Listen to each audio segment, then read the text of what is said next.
Just to introduce myself, I'm Conor Rowley. I'm the Assessor of Youth Work with the Department of Children and Youth Affairs. And I've said to Michael, he asked me to speak at this, and I said to him that assessors, unlike children and young people, should be unseen and unheard. But I'm not going to get that chance today. So it's my great honour to chair this plenary and introduce you to Michael Byrne, who obviously you know.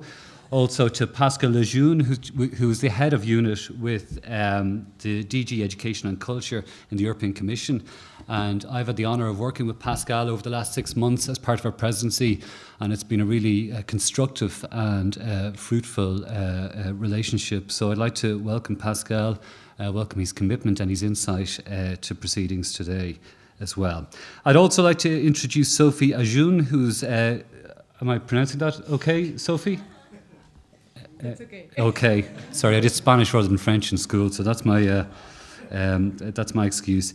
Who's Policy and Programme Officer with ILGA-Europe, which is the International Lesbian, Gay, Bisexual, Trans and Intersex Association.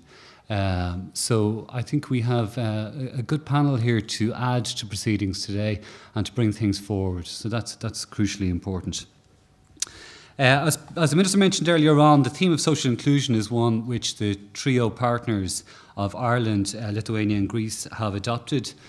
And it's one from the start of our presidency we have had a huge commitment to, and we have asked actually Chris Kearns, who's here today, to attend a number of different events in the youth work sector in Ireland, a number of different conferences that have been held over the last 6 months, and to write up a conference report looking at those youth activities in the youth work sector in Ireland through the lens of social inclusion, so that we would have a tangible output in report form of the diversity of activity within the youth work sector in this realm. And it's crucially important that the social inclusion piece is situated in that. So that'll be something that this conference will inform, and we'll circulate that to Belong To, and they can circulate it to yourselves in due course.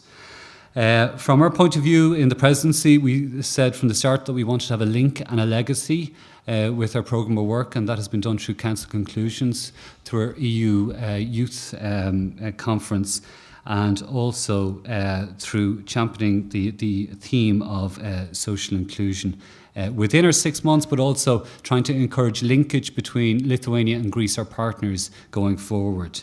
And I think from my personal perspective, the idea of social inclusion, someone mentioned it, that it could be an abstract concept earlier on. But from my point of view, we need to actualise that abstract concept and make it real and to situate it. And there's no more real sense of social inclusion than talking and discussing about LGBT issues. In fact, I personally don't think you can talk or you can think about social inclusion if you're not talking or thinking about LGBT issues as central to that concept of social inclusion. And with that, I would like to commend Belong To. I think as an organisation, they really twin that idea of quality and equality. Their commitment to both is quite phenomenal, and it's great to have them, to work with them, and for them to be a champion on this issue nationally and now internationally, which is great.